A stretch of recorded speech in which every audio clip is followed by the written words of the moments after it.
Have you ever wondered how some people can turn one networking event into like a treasure trove of clients and just have a windfall of huge income and profit? In today's video, I'm going to tell you how to do that for yourself and what to look for as you're planning your fall event season.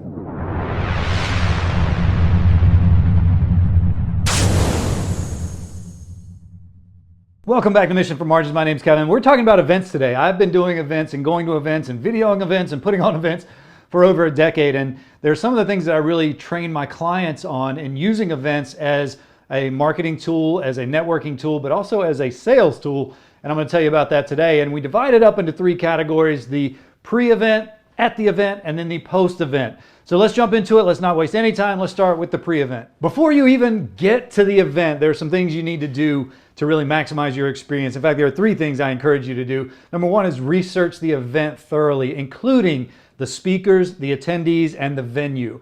Here's why. You want to know who's in the room, what's happened in the years past. Is there any social media out there of people that were speaking or things that were happening or entertainment or restaurants? What was going on at the event so that you can prepare yourself, have a little bit of an expectation of what's going to be going on and how you're going to fit into that, and then really get into your plan for the next step, which is set your goals for the event. What are you hoping to take away from the event? I think a lot of people go to events and they just show up and they think it's going to be fine, and they don't really have a clear agenda for what they want from the event. They kind of come in and say, hey, I'm an empty canvas, teach me, show me. You really want to have an example of who you're looking to meet, what information you're looking to get from the speakers and which speakers. Research the breakout rooms. Which breakout are you going to? Don't decide day of, decide ahead of time.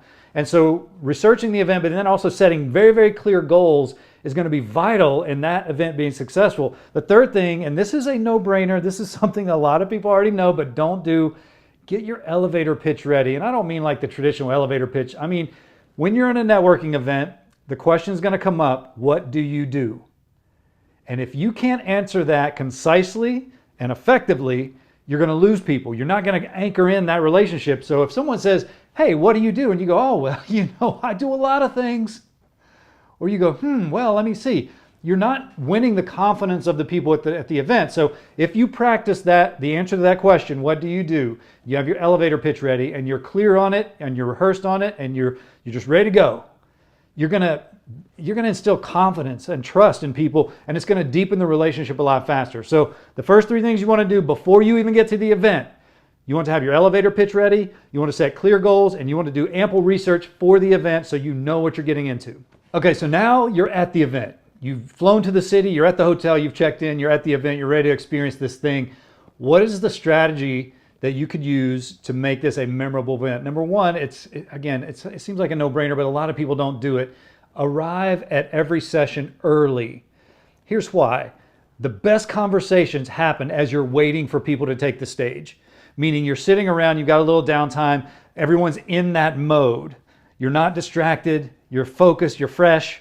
So arrive at every session early and make a point to engage the people around you.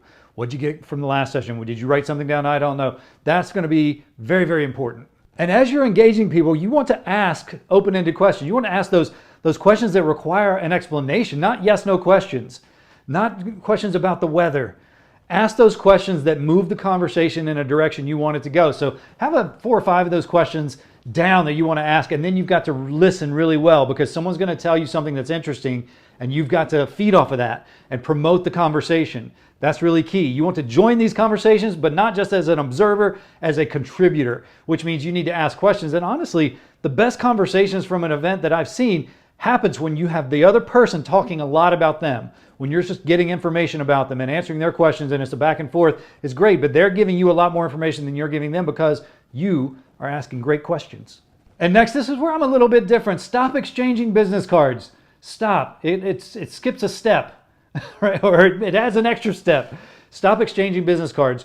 If you've got a phone and you're at an event and you meet someone and you decide to exchange numbers, text that person from your phone.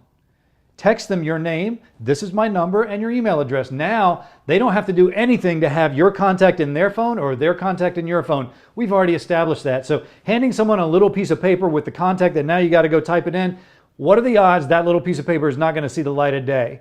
It's going to go in the briefcase, it's going to go in the bag, it's going to go in the pocket, it's going to find its way to a trash can, and you're never going to hear from them again. But if I have if I have contacts already in my phone, real time, as I'm meeting people, that's much more valuable. If they've already gotten a text from me, we've already gotten the exchange.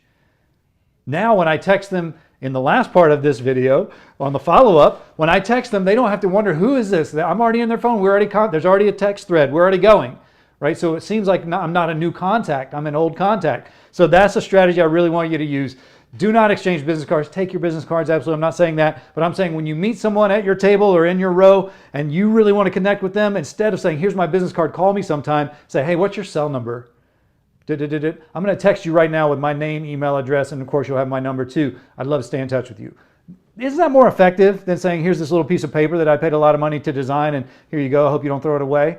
I hope we'll talk soon, some point down the road. Yes, be intentional about it. Okay, and the last part is what happens after the event. So you prepared for the event, you went to the event, you engaged in conversation, you asked great questions. Now we're after the event. How do people turn that post-event into profit? It is about sending personalized messages to the platform that you discussed. Meaning, if I got their number on my phone, I'm going to send them a text. I'm not going to send them an email. I'm going to send them a text message. So you want to follow up in a personalized, direct contact form. The next thing you want to do is link up with them on LinkedIn. Get connected with them on LinkedIn. LinkedIn is a professional environment. You can do other platforms too, I'm not saying that, but LinkedIn is what I like the most because that's generally where our professional foot is put forward, and that's generally where they'll go, oh wow, I remember that person now.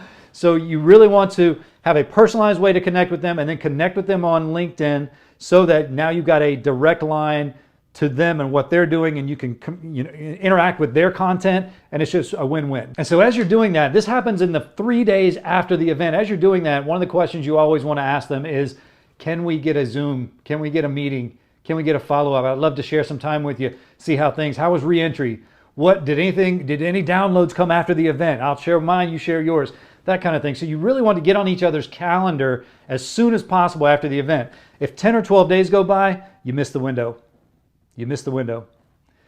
You've got to do it in the first 3 days after the event. That's why when you go to an event, you want to, the 3 days after the event, you really want to have as light of a schedule as possible so that you can spend ample time following up, and it's not a blanket email out to everybody and wondering why nobody's responding. It's a personalized text. Hey, Kevin, I loved hanging out at lunch on day 2 of so-and-so event. Make it personable. That'll get you the result you're looking for. And if I could just tag one more thing onto that, after you schedule the meeting or try to schedule the meeting or follow up or follow them on LinkedIn, keep in touch, because it's not going to be just the week after the event they're going to buy your stuff. They went to an event where there was probably something pitched at that event. They might have bought that, but you want to keep in touch with them. I can't tell you how many events I've been to, and 6 months later, the person became a client. They bought the thing at the event, they went through that, and then they realized, hey, I help solve a problem too. And then they became a client. So keep in touch after the event. And those are just some things to consider as you're planning your fall event schedule, as you're looking at networking. How do we turn those events into profit centers? How do we turn them into client generators? Or how do we turn them into ways that we can really expand our network? This is how you do it. If you follow the during the event and the post event, if you follow those things and nothing else, you're going to see great results. So if you have any questions, hit the comments below. This is Kevin. I'm founder of NextCrest and the Blueprints. Happy to talk to you. If this video was beneficial for you, I'd like you to share it with someone who's very close to you. Share it with someone who's going to events with you. Share it with someone who's putting on events, and see what happens. See if we can all make this world a more eventful place. See what I did there? See you next time.